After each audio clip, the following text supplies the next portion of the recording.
Envy is King. By Duane Penmanship. Chapter 1. The Park Function. The smell of grilled meat filled the air at the local park off 186th Street. It was one of those summer days when the sun hit just right, kids ran through jumpers, and the sound of oldies mixed with laughter across the grass. Rich and T-Money had gone all out, spending cash on meat, music, and good vibes. They weren't just throwing a barbecue, they were making a statement. Low riders pulled up shining, chrome bouncing as hydraulics hissed. Motorcycles lined the fence, choppers roaring like beasts before cutting off. Homies shook hands, women strutted in sundresses, and little kids tugged at their parents for plates of food. Then Roscoe slid through in a brand new Benzo, tinted windows dropping slow like a scene out of a movie. Right behind him came Ghost, top down in a fresh Lamborghini, his lady Billie Jean shining like a jewel in the passenger seat. Heads turned. Mouths dropped. The party shifted. All eyes were on them. Rich leaned against his candy-painted Cadillac, jaw tightening as he watched the crowd move toward Roscoe and Ghost. For the first time all day, he and T-Money weren't the center of attention. T-Money noticed too, exhaling smoke from his cigar. "You see that?" he muttered. Rich nodded slow, his eyes locked on Ghost's smile. "Yeah, I see it." What nobody knew in that moment was that envy had already started spreading like a disease. Chapter 2. Carl Smith. Detective Carl Smith sat 3 miles away at his usual hole-in-the-wall bar. The kind with low lights, sticky floors, and a jukebox that only played blues when you needed it to. A glass of cheap whiskey rested in front of him, a half-burnt cigarette hanging from his lips. Carl was in his early 50s, a seasoned detective with tired eyes that had seen too much. His hair carried more gray than black now, and his suits were always a little too worn. He'd never been good at relationships, too many hours, too much weight on his shoulders. Nights like this, he preferred the company of liquor and silence. The bartender, a woman with tired arms and an easy smile, slid him another drink. "Rough week?" she asked. "Always is," Carl muttered. His phone buzzed across the bar top. He sighed, staring at it, wishing he could ignore it. But he couldn't. He never could. "Smith," he answered, voice low. "Detective, we've got a situation on 186th Street. Triple homicide. Looks like a home invasion gone wrong." Carl closed his eyes for a moment, then put out his cigarette. "Text me the address. I'm on my way." By the time he stepped out of the bar and slid behind the wheel of his old Lincoln Town car, the night air felt heavier. He didn't know it yet, but this case wasn't just another job. It was the one that would drag him deep into the heart of his own community's darkest secrets. Chapter 3. Whispers in the Hood. 186th Street was buzzing the next morning. Word spread fast in the neighborhood. Roscoe, Ghost, and Billie Jean were dead. The whispers traveled quicker than the police sirens had the night before. By sunrise, every porch, every corner store, every dice game had its own version of what went down. Some said masked men forced their way into Ghost's crib. Others swore it was a setup from the inside. But one thing was clear: the community was rattled. Detective Carl Smith stood outside the yellow tape, cigarette burning between his fingers as uniformed officers shuffled in and out of the 2-story house. Blood still marked the doorway, a grim reminder of how fast life could end in the hood. A man walking his dog slowed down as he passed, eyes darting between Carl and the house. Carl caught the look. "You see something?" Carl asked, flicking ash off his cigarette. The man hesitated, tightening the leash. "I ain't seen nothing, detective. Just heard some noise. Arguing, then gunshots." Carl gave him a long stare, the kind that said he didn't believe him but wasn't gonna press, yet. Inside, the house was chaos. Furniture flipped, glass shattered, shell casings scattered across the floor. Billie Jean's body had been found near the kitchen, Roscoe and Ghost in the living room. Execution style. Carl bent down near the broken TV stand, eyes scanning the room. His gut told him this wasn't random. This was personal. Back outside, he lit another cigarette. Two women whispered on a nearby porch, their voices carrying just enough for him to catch. Everybody knows Rich and T-Money had it out for them. You better hush with that talk before somebody hears you. Carl exhaled smoke and looked down the street. He knew the names well. Rich and T-Money weren't small-time hustlers. They were the heartbeat of this block. The ones everyone respected, feared, or depended on. If the whispers were true, then this case was about to blow the whole community wide open. Carl pulled out his notepad, scribbled a few names, then slid behind the wheel of his town car. As the engine rumbled to life, he muttered under his breath, "Envy. That's what this is all about." Chapter 4: The Warehouse. Carl Smith drove slow through the streets of the city, his old Lincoln humming low like a tired beast. The neighborhood was alive, but not in the way it used to be. Corner stores had eyes watching from every doorway. Car hoods leaned up, dice clattering in the alleys. But beneath the noise was a tension, a hum of paranoia that came after a killing like last night's. Carl knew the whispers were circling. Names had come up more than once, Rich and T-Money. It didn't surprise him. Both men had been in his notes for years. Always dressed sharp, driving the latest rides, stacking money from more hustles than he could count. They were local royalty, but royalty that ruled with an iron fist. Through surveillance, he'd tracked them before: gambling shacks, crack houses, weed spots, even a string of stolen car operations. But they were slippery. Nobody testified. Nobody dared. That morning, Carl parked across from a dusty old warehouse on the edge of town. To most, it looked abandoned, paint chipped, windows cracked, weeds growing wild. But Carl knew better. This was their headquarters. He pulled out binoculars and leaned back in his seat. Hours ticked by as he watched the steady flow of activity. Young homies carrying duffel bags in and out. Fancy cars pulling up, engines growling, men in designer clothes climbing out. Women in high heels coming and going like clockwork. Carl scribbled notes, cigarette smoke curling in the dim light of the morning. Around noon, a candy-red Escalade pulled up. Out stepped Rich, tailored shirt pressed clean, gold watch gleaming under the sun. T-Money climbed out the passenger side, big frame filling his designer tracksuit, his face locked in a permanent scowl. They walked into the warehouse like kings returning to their throne. Minutes later, two younger men arrived, kids barely out of their 20s. Carl recognized them from a file, Dynamite and Gotham. Both were known runners, street soldiers who handled the dirty work while Rich and T-Money stayed clean. Carl's phone buzzed.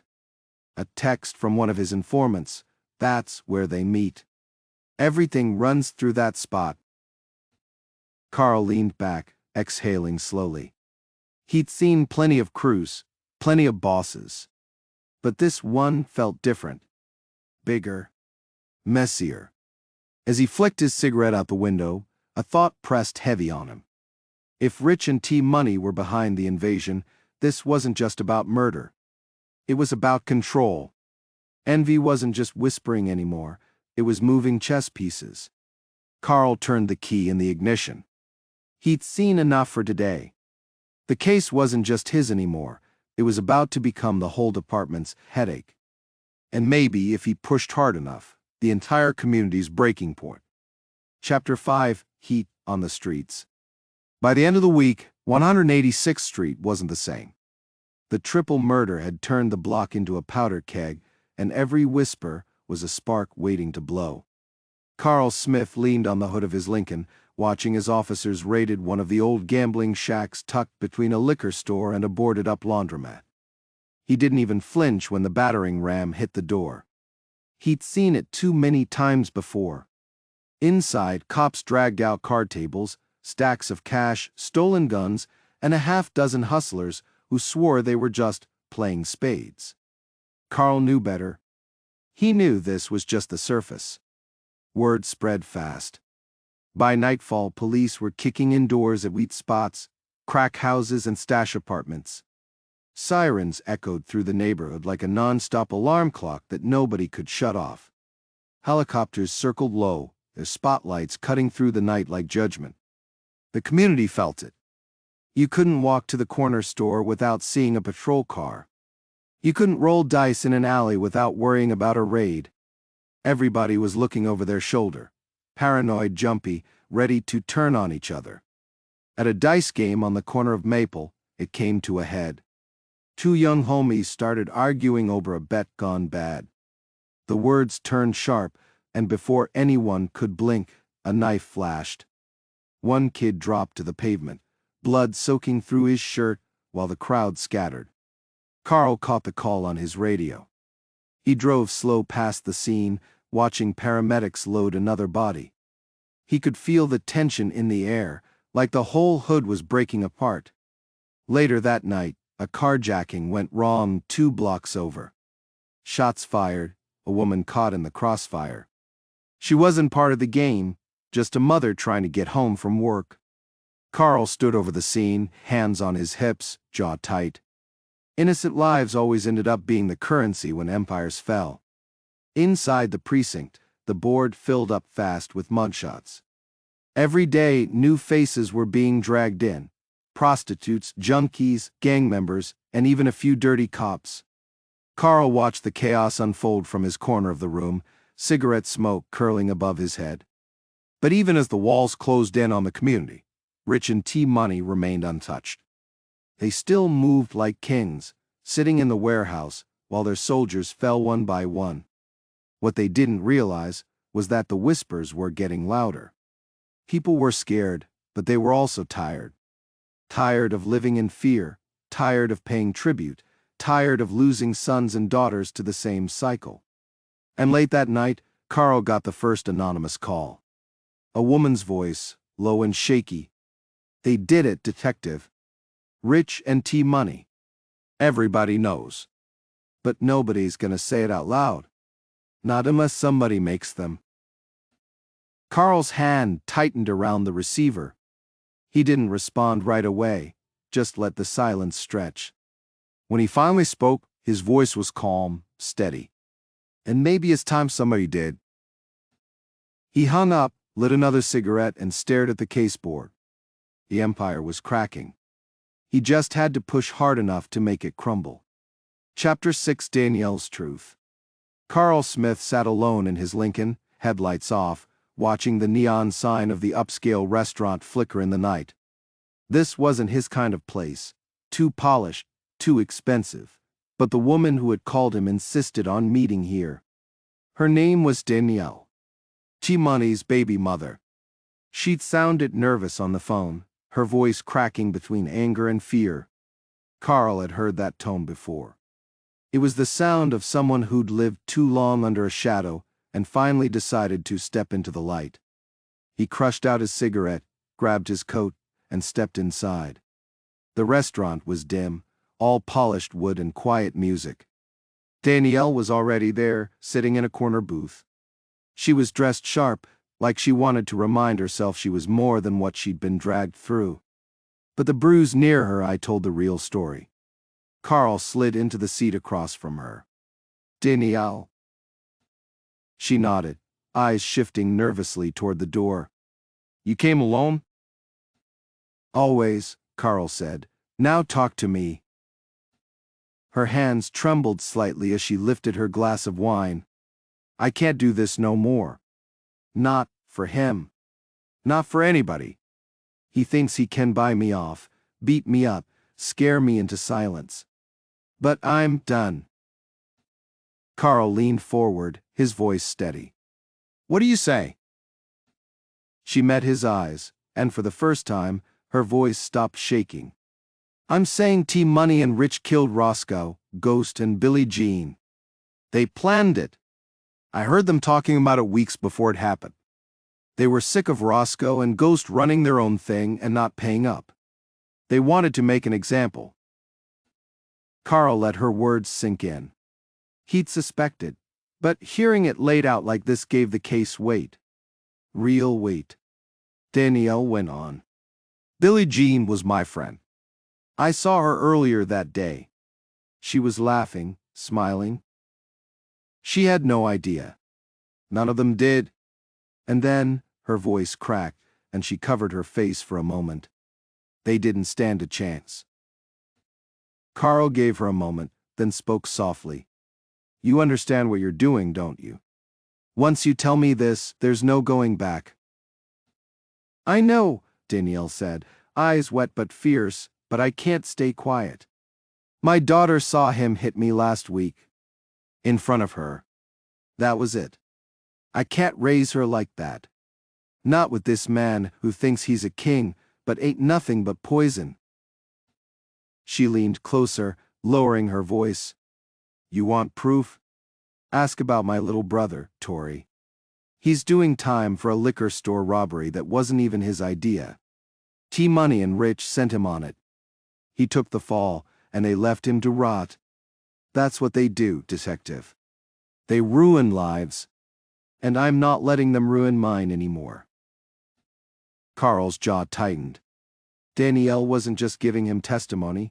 She was handing him the thread that could unravel everything. When the waitress came by, Carl waved her off. He didn't need food. He needed this woman alive. Danielle, he said firmly, from this moment forward, you're in danger. They find out you talk to me, they won't hesitate. Are you ready for that? Danielle stared into her glass, then back at him. Detective, I've been in danger since the day I met him. The only difference is, tonight I finally decided to stop running from it. Carl sat back, respect showing in his eyes. This woman had just become the most important witness in the biggest case of his career. And he knew damn well, it was only a matter of time before Rich and T-Money realized one of their own had turned. Chapter 7. Surveillance and Setups. Detective Carl Smith sat in the back of an unmarked van parked half a block from the warehouse. The night was quiet except for the faint hum of the generator powering the police cameras. He'd been running surveillance for weeks now, but with Danielle's testimony, everything had shifted. Now it wasn't just observation, it was a setup. Through binoculars, Carl watched Rich and T-Money come and go like clockwork. They always rolled deep, their younger soldiers, Dynamite and got 'em, posted outside like guard dogs. Women came and went too, heels clicking on the concrete, cars idling as deals were made. The warehouse wasn't just a meeting spot, it was the heart of their empire. Carl's radio crackled. We got audio from the inside, detective. He leaned forward, headphones over his ears. The static cleared, and voices bled through. Roscoe thought he could play us, one voice said, low and sharp. Goes to. Should have known better. Nobody eats without us getting a plate first. The other voice laughed, bitter. And now look. Problem solved. Whole hood knows we run this. Carl froze. The voices were unmistakable, Rich and T-Money. He jotted the time down, marking it in his notes. This was the kind of evidence that could bury them. Still, Carl knew words weren't enough. He needed faces, actions, movement. That's when things got interesting. 2 nights later, a deal went wrong at one of the weed spots. Cops moved in faster than expected, and Dynamite got picked up. Young, hot-headed, and not built for real pressure, he cracked within hours. Carl sat across from him in the interrogation room, the smoke from his cigarette curling slowly to the ceiling. Dynamite's leg bounced under the table, his hands shaking. Look, man, I no snitch, Dynamite said, sweat dripping down his temple. Carl leaned in, voice calm but heavy. And don't think of it as snitching. Think of it as surviving. Rich and T-Money? You think they'll go down with you? How now? They'll leave you hanging like they did Tori. You'll rot in a cell while they keep eating steak. Dynamite swallowed hard. Carl could see the war in his eyes, the pull between loyalty and survival. Finally, Dynamite broke. They did it, he whispered, sitting at the table eating a yellow paper cheese burger and fries, Rich and T-Money. They hit Roscoe and Ghost. Said they had to make an example 'cause they wasn't paying up. Billie Jean was just wrong place at the wrong time. Carl sat back, letting the words sink in. Between Danielle and Dynamite, the picture was clear. The empire was cracking. But outside those interrogation walls, the streets were boiling. The younger homies were splitting into factions, some still loyal to Rich and T-Money, others ready to jump ship, whispering that the kings had gotten sloppy. Dice games turned into shootouts. Fistfights broke out over nothing. The neighborhood was eating itself alive. Carl lit another cigarette, staring at the case board in his office. Wiretaps. Surveillance footage. Anonymous tips. Witness statements. It was all coming together.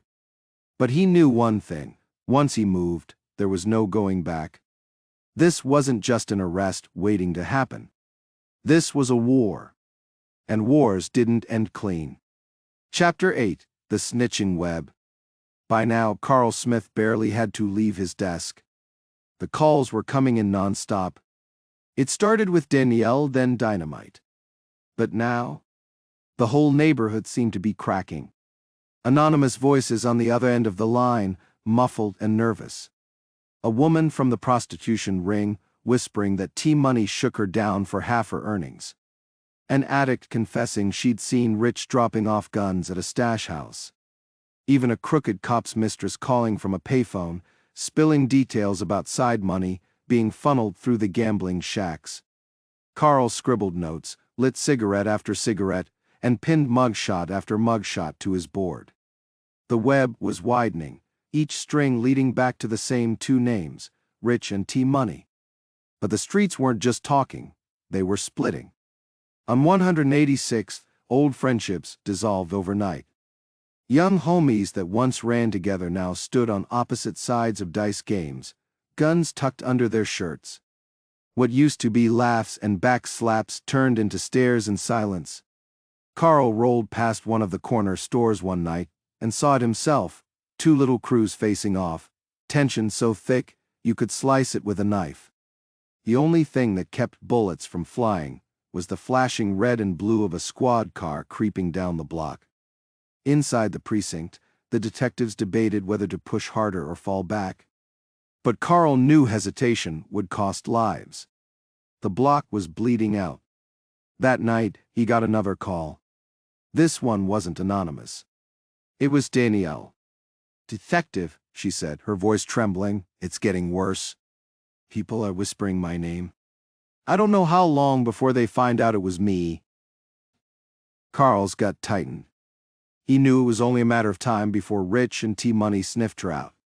"Stay low. Don't answer your door unless it's me. You hear?" "I can't live like this forever," she whispered back. Carl hung up and sat in the dim glow of his office lamp. He looked at the board, faces, places, strings of red connecting everything, and realized something heavy. The streets weren't just talking because they hated Rich and T-Money. They were talking because they were tired. Tired of paying tribute. Tired of living under fear. Tired of kings who ruled with fists and bullets. The empire wasn't just collapsing from Carl's investigation. It was collapsing because the streets themselves had decided, envy is king, and kings don't last forever. Carl ground out his cigarette and stood, determination hardening in his chest. It was time to move. Chapter 9. The Fall. The morning was thick with fog when the vans lined up outside the warehouse on the edge of town. SWAT moved in silence, black helmets and rifles gleaming under the faint streetlights. Detective Carl Smith stood off to the side, cigarette burning low between his fingers. He'd waited months for this moment, years if he was honest. Through his binoculars, he saw Rich's Escalade parked out front. T-Money's custom coupe was right behind it. They were inside. He could feel it. Carl exhaled smoke and gave the nod. The battering ram hit the steel door with a thunderous crack. Flashbangs popped inside, followed by the roar of boots and shouting. The air filled with the sound of gunfire, almost instantly, short bursts, then a long, desperate spray. Carl pushed in behind the team, his pistol steady in his hand. The warehouse lit up like a war zone. Tables flipped, duffel bags of cash spilled across the concrete, women screamed as they hit the floor. Young homies scattered, some throwing their hands up, others reaching for weapons they'd never get the chance to fire. In the middle of it all, T-Money stood, firing wildly as he tried to fight his way out. His face was twisted, rage and fear mixing into one. He caught sight of Carl and screamed over the chaos. "You ain't tacking me alive!" Seconds later, bullets tore into him from every angle. His body jerked, stumbled, then collapsed onto the concrete floor. The so-called king had fallen, not with a crown, but with an empty clip. Carl moved past the body, eyes locked on the back offices. He knew Rich wasn't dead yet. Rich was smarter. A survivor. They found him 2 days later, hiding in a run-down motel on the far side of the city. He had cash stuffed in duffel bags, a half-baked plan to run, and the same arrogant look he always carried. But when the cuffs locked around his wrists, the mask cracked. Carl leaned close as they walked Rich to the car. "You thought envy made you strong. But envy eats its own, Rich. And it just ate you." Rich didn't respond. He just stared at the ground, his empire gone, his right-hand man dead, his kingdom reduced to ashes. That night, Carl sat outside the precinct, cigarette glowing in the dark. His body ached from the raid, his mind heavy with everything the case had taken.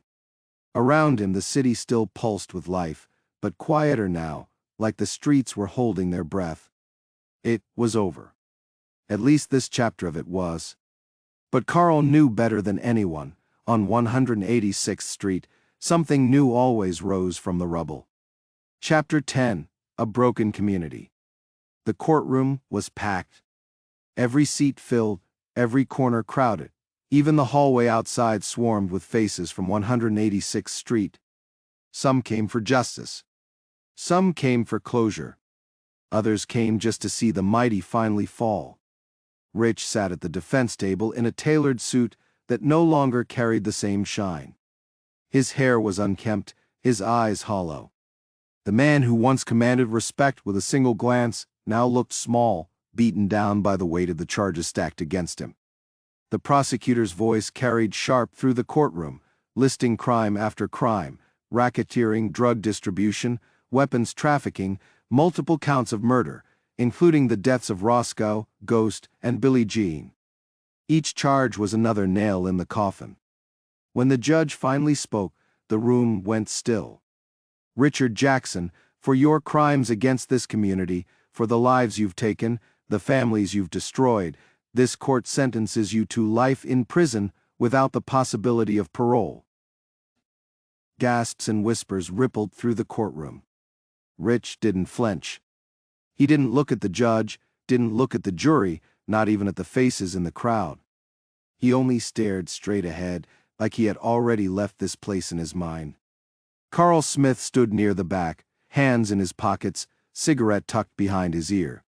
Watching the verdict come down should have felt like victory. Instead, it felt heavy, bittersweet. When the gavel struck, ending it all, Carl turned and walked out. He didn't need to see Rich led away in chains. That part was already written. The streets of 186th told the rest of the story. The gambling shack stood boarded up, the weed spots shut down, the crack houses gutted. But peace hadn't returned. The community was scarred. Families had turned on each other, young homies were still beefing, and too many innocent lives had been caught in the crossfire.